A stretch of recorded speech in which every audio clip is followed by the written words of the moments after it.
What is happening in Kashmir. Kashmir में क्या चल रहा है, हर कोई सवाल का जवाब जानना चाहता है। मैं भी 10 दिन पहले श्रीनगर पहुंचा था इस सवाल का जवाब जानने के लिए। हाथ में बंदूक लिए सीआरपीएफ के जवान, सड़कों पर कटीले तार, जगह जगह चेकिंग, दुकानें बंद, इंटरनेट बंद, फोन बंद, लैंडलाइन बंद, सड़क पर सिर्फ सुरक्षा बलों की गाड़ियां, दीवारों पर we want freedom, shame on India और आज़ादी जैसे स्लोगन। मेरे हिसाब से कश्मीर को दुनिया की सबसे बड़ी और खूबसूरत जेल कहा जाए तो गलत नहीं होगा। इससे पहले कि आप मुझे कश्मीरी पंडितों की याद दिलाएं, मैं आपको बता देना चाहता हूं कि मुझे उनके साथ हुए अत्याचार बहुत अच्छे से याद हैं और उसकी भी बात हम अगले आने वाले एपिसोड्स में करेंगे।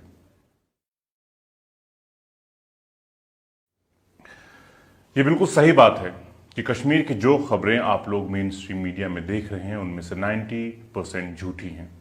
कश्मीर के हालात मामूली प्रोटेस्ट तक सीमित नहीं हैं और ना ही कोई यहाँ बिरयानी खा रहा है। चुनावी रैलियों में सरकार अपनी पीठ थपथपा रही है। सरकार ने कश्मीरियों के घाव पर मरहम लगाने की जगह नमक रगड़ दिया है। जगह जगह बवाल हो रहा है, पत्थरबाजी हो रही है, गुलेलबाजी हो रही है, पैलेट गन चल रहे हैं, टीयर गैस शेलिंग हो रही है और लोग मर रहे हैं। पाकिस्तान उधर से हैवी फायरिंग कर रहा है, जवानों की फैमिलीज को घर भेजा जा रहा है। पाकिस्तान से घुसपैठिए कश्मीर में पुश किए जा रहे हैं, इसकी आशंका जताई जा रही है, लेकिन इसकी खबर सिर्फ लोगों से ही मिल रही है। अखबारों की हालत ऐसी हो रखी है कि उनके ऑफिस के पीछे वाली गली में क्या हुआ है ये भी उनको 3 दिन बाद पता चल रहा है। पब्लिक ट्रांसपोर्ट लगभग पूरी तरह से बंद है। कई इलाके लोगों ने सील कर रखे हैं तो कई सुरक्षा बलों ने। 10 से 12 साल तक के बच्चों को पुलिस उठा ले जा रही है और कश्मीर को कवर करने गए पत्रकार डल गेट की सुरक्षित इलाके से सिर्फ प्रेस कॉलोनी, लाल चौक और यूएनओ के ऑफिस तक चक्कर लगा पा रहे हैं, क्योंकि उधर 2-4 मिनट के लिए फ्री वाईफाई मिलता है। कैमरे की तस्वीरें और वीडियोस सुरक्षा के नाम पर डिलीट करवाए जा रहे हैं। स्कूल कॉलेज सिर्फ अखबारों और रेडियो पर खुल रहे हैं। सारे नेता पकड़े जा चुके हैं, जो बचे हैं वो यहां वहां भाग रहे हैं। जिस इलाके में पैलेट गन का इस्तेमाल हो रहा है उस इलाके के घरों में पुलिस घुस रही है और जिनको पैलेट लगे हैं उनको उठा ले जा रही है। पीएसए का खौफ इतना है कि कोई कुछ कैमरे पर बोलने के लिए तैयार ही नहीं हो रहा है। साउथ कश्मीर में कोई जा नहीं पा रहा है और श्रीनगर के डाउनटाउन में कोई जाना नहीं चाहता है। कुल मिलाकर कहा जाए तो कश्मीर में कुछ भी सामान्य नहीं है और ना ही फिलहाल होने की संभावना दिख रही है। बीते सोमवार को सरकारी आदेश था कि दुकानें खुलेंगी, लेकिन किसी ने भी दुकान नहीं खोली, ना बच्चे स्कूल गए। यहां कहा जा रहा है कि कश्मीर में हालात सामान्य हो रहे हैं और उधर ईदगाह इलाके में मोहम्मद अयूब की मौत टीयर गैस शेलिंग की वजह से हो गई, जिनकी 3 छोटी बेटियां हैं। रफीक ने 5 लाख का कर्ज लेकर गाड़ी निकलवाई थी, लेकिन उनकी गाड़ी पिछले 15 दिनों से पार्किंग में ही खड़ी है। डल लेक के हाउस बोट वाले, शहर के होटल वाले, रेहड़ी पटरी वाले, रेस्टोरेंट वाले, सबके काम धंधे पूरी तरह से बंद हो चुके हैं, जो शायद अगले साल मार्च के महीने में ही शुरू हो पाएंगे। सबके चेहरे पर एक अजीब सी खामोशी है। फोटो खींचना और वीडियो बनाना बिल्कुल मना है। मैं आपको अपने साथ हुई एक घटना बताता हूं। 15 अगस्त के दिन मैं लाल चौक पर कटीले तारों का वीडियो ले रहा था, तो मुझ पर 3 जवान अलग अलग दिशा से एक साथ चिल्लाए। एक आया और उसने कहा कि पिक्चर डिलीट करो। मैंने कहा मैंने तो वीडियो लिया है। तो उसने कहा कि हम सबके चेहरे खुले हैं, इसलिए हमारी सिक्योरिटी के लिहाज से ये ठीक नहीं है।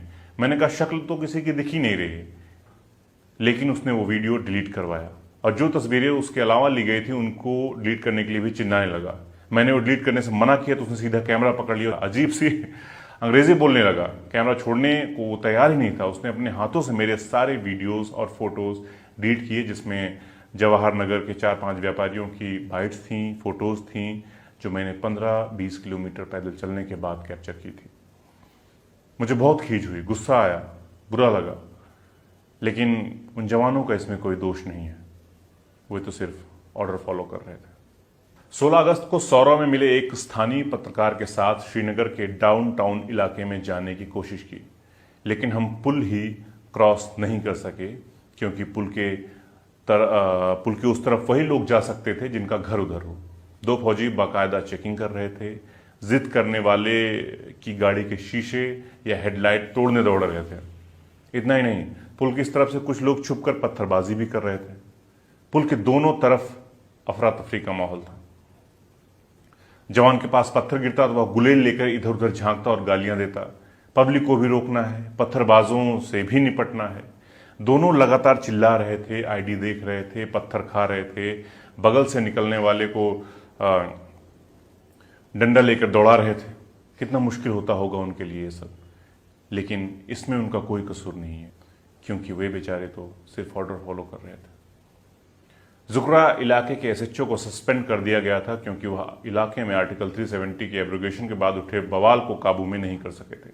बटमालू के एक 8 साल के बच्चे को आंख के बगल पैलेट गन का छर्रा लगा था, जिसके बाद इलाके के सारे 10 से 12 साल तक के बच्चों को पुलिस उठा ले गई, लेकिन अखबार में कहीं छपा ही नहीं।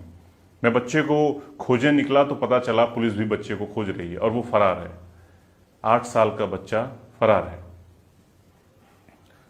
पुलिस वाले पहले प्रोटेस्ट हो रहे इलाके में पैलेट फायर करते हैं, फिर जिसको पैलेट लगी होती है उसको उठा ले जाते हैं।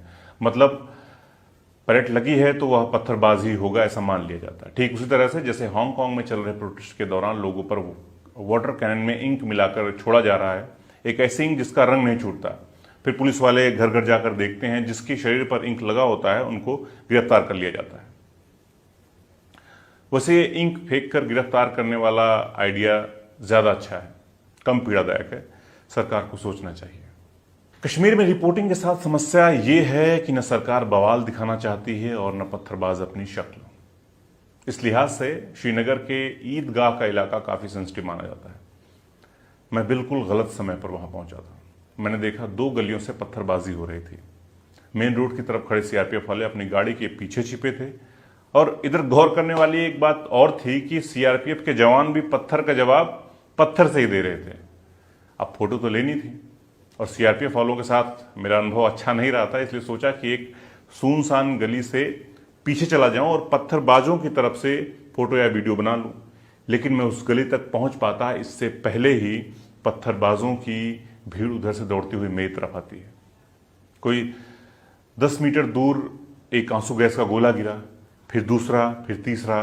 भीड़ पूरी तितर बितर हो गई।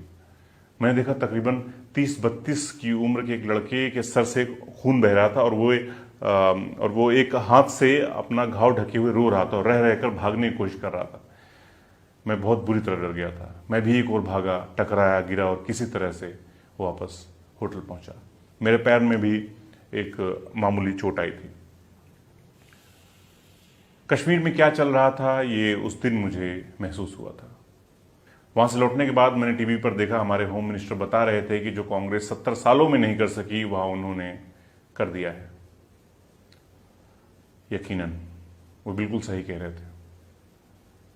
जगह जगह बवाल के वीडियोस, फोटोज, खबरें और अफवाहें ब्लूटूथ के जरिए पत्रकारों तक पहुंच रही थी। साउथ कश्मीर की बात करें तो बस इतनी ही बात हो सकेगी कि वहां कोई पहुंच ही नहीं पा रहा है। इलाके पूरी तरह से बाहरी लोगों के लिए सील कर दिए गए हैं।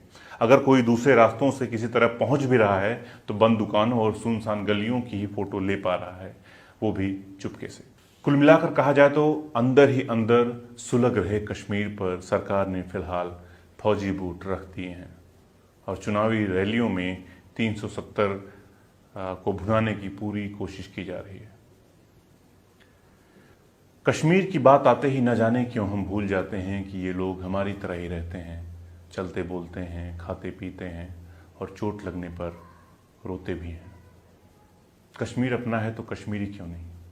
उनके साथ हो रहे अत्याचारों को कश्मीरी पंडितों के नाम पर आप कब तक जस्टिफाई करेंगे? 1990 के उस पागलपन के दौर में हिंदू ही नहीं, कोई मुस्लिम भी मारे गए थे जो शांति और अहिंसा की बात कर रहे थे, जो बुद्धिजीवी थे या फिर सरकारी मुलाजिम थे। आपको लगता है कि सारे कश्मीरी मुस्लिम पंडितों के खिलाफ थे? नहीं, बस कुछ मुट्ठी भर लोग। क्योंकि अगर सारे कश्मीरी मुस्लिम पंडितों के खिलाफ होते तो आप खुद सोचिए, शायद घाटी में एक भी कश्मीरी पंडित नहीं बच पाता। कश्मीरी पंडितों को बचाने के लिए घाटी के मुस्लिमों ने अपनी जानें दी हैं। ठीक उसी तरह से जैसे गुजरात के हिंदू मुस्लिम दंगे में हिंदुओं ने बहुत सारे मुस्लिमों को अपने घर के अंदर छुपाया था, उनकी जान बचाई थी, लेकिन आपको इससे कोई मतलब नहीं है। आपके लिए सब कश्मीरी आतंकवादी हैं, पाकिस्तानी समर्थक हैं। क्या आप चाहते हैं कि जो कश्मीरी पंडितों के साथ हुआ वही सारे कश्मीरी मुस्लिमों के साथ किया जाए? तभी आप मानेंगे कि न्याय हुआ है? तो मेरे भाई, आपकी मानसिकता भी बिल्कुल उन आतंकवादियों से मेल खाती है जिन्होंने घाटी के हिंदुओं को मारा उनके घर जलाए, बहू बेटियों के साथ रेप किया। माफ कीजिएगा, लेकिन आप में और उनमें कोई अंतर नहीं है। आप कब समझेंगे कि आंख के बदले आंख की भावना इस पूरी दुनिया को अंधा बना देगी?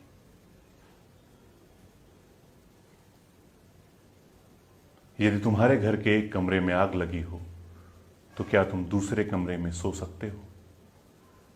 यदि तुम्हारे घर के एक कमरे में लाशें सड़ रही हों तो क्या तुम दूसरे कमरे में प्रार्थना कर सकते हो?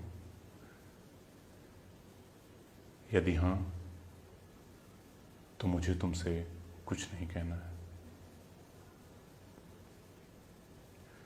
देश कागज पर बना नक्शा नहीं होता कि एक हिस्से के फट जाने पर बाकी हिस्से उसी तरह साबुत बने रहें और नदियां, पर्वत, शहर, गांव वैसे ही अपनी अपनी जगह दिखें, अनमने रहें। यदि तुम यह नहीं मानते तो मुझे तुम्हारे साथ नहीं रहना है। इस दुनिया में आदमी की जान से बड़ा कुछ भी नहीं है, न ईश्वर, न ज्ञान और न चुनाव।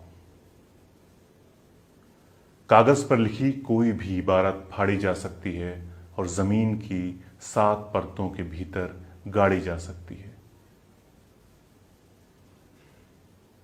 जो विवेक खड़ा हो लाशों को टेक, वह अंधा है। जो शासन चल रहा हो बंदूक की नली से, हत्यारों का धंधा है। यदि तुम यह नहीं मानते तो मुझे अब एक क्षण भी तुम्हें नहीं सहना है।